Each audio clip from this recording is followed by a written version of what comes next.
hiya al-adam wal hudud. Hudud baharu.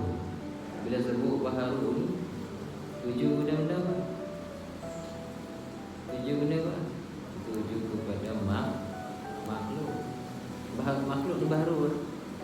Baru tak? Apa maksud baharu? Ada mula apa lagi? Tanda-tanda dia baharu. Ada mula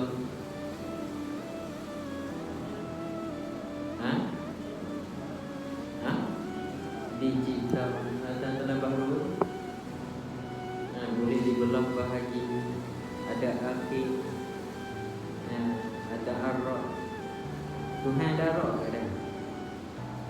Ingat jiring dan arah hanyakah untuk makhluk? Jiring dan arah hanyakah untuk makhluk? Arah kenapa? Dia mari dia ke mana arah?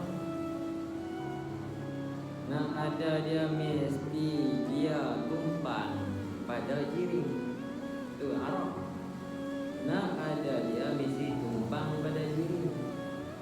Tu arah. Dia tak boleh ada sendiri. Arah ni dia tak boleh ada dia tu dengan sendiri dia. Dia mesti tumpang di jiring. Tahu contoh arah?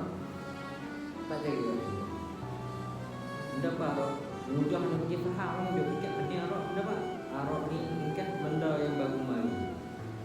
Itu aku sebut benda yang baru mari. Bukan makhluk ni. Bukan benda baharu lah. Benda yang baru mari pada benda perkara-perkara baru. Tetap. Apa dia? Cabai. Tak gula. Tak faham ke gula cabai. Cabai merah tu arak ni. Arak ni sifat bagi jiring. Dah lihat boleh.